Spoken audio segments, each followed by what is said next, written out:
Okay, here we've got an early 50s Les Paul Junior modified. For some reason they cut the headstock down. Maybe it was for tuning stability, I don't know. But it's not a melody maker, it's definitely a Junior. I think it weighs just under 6 pounds. All original except for the stripped finish and the headstock mod.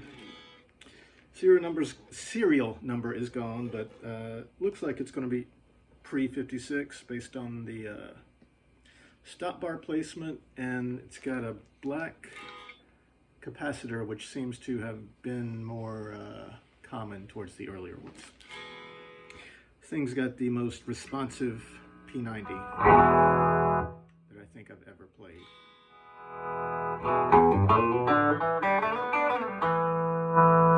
Going through a 75 Marshall JMP combo.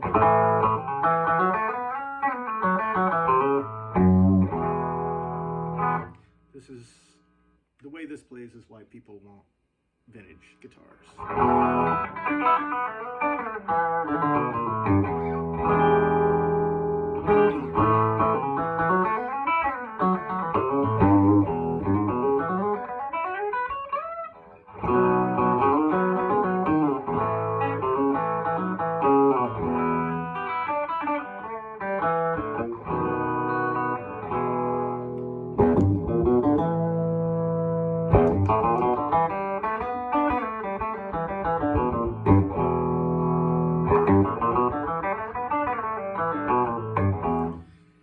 So if you know about these, you know that both the volume and the tone are really responsive. And you can use them both to really shape the sound.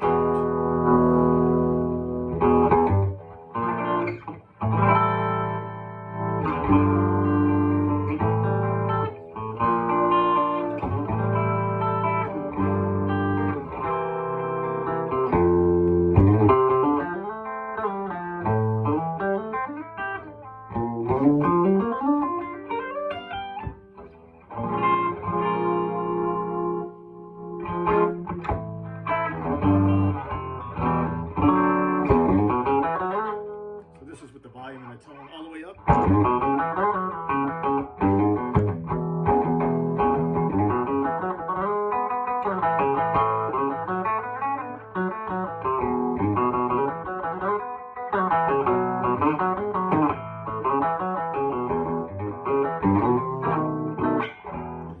So just for comparison's sake, I'm going to compare it against a, I think it's a 64 Olympic, Epiphone Olympic.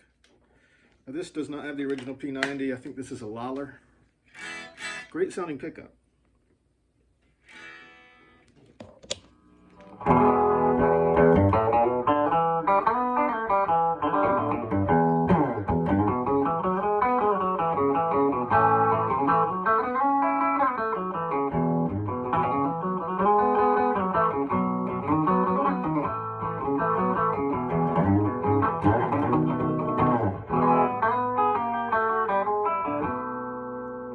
Tone all the way up.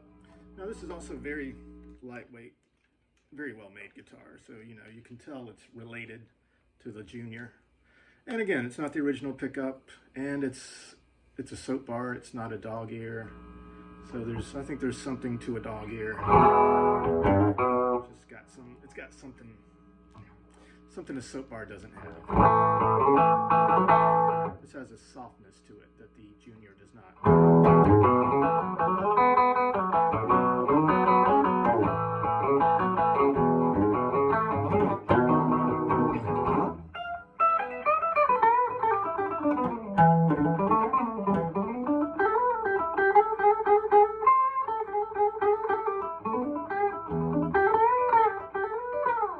Forgive the sloppy playing.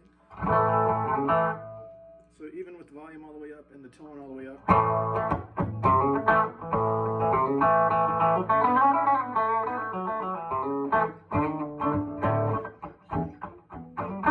Oh, goodness. I'm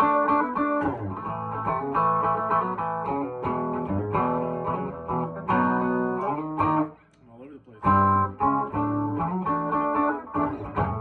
I'm watching myself rather than thinking.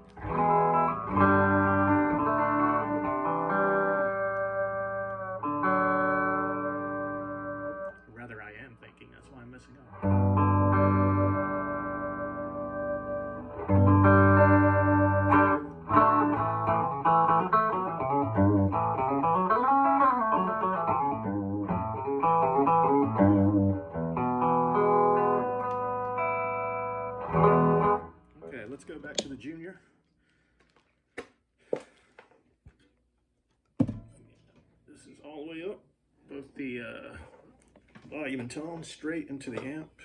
Amp's at a very low setting because I'm in my apartment, but I think my neighbors are gone, but my son is here. I mean, it's just so different.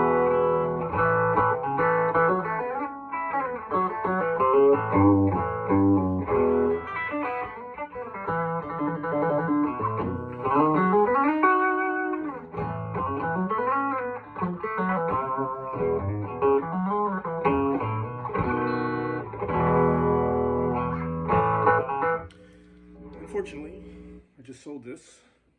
I think the new owner's really going to like it. I'm going to miss it.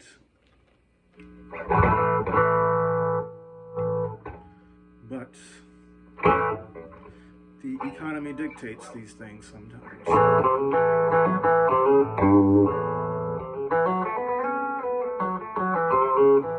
One thing I like about this, which obviously I'd rather it be, you know, original finish without the modified headstock, but you can take it to a gig and you don't really have to worry about it as much. Number one, because it's not as collectible, and number two, a lot of people won't recognize what it is unless they just know how to recognize an old guitar when it doesn't have its logo on it. Some people will, but a lot of people won't think anything of it.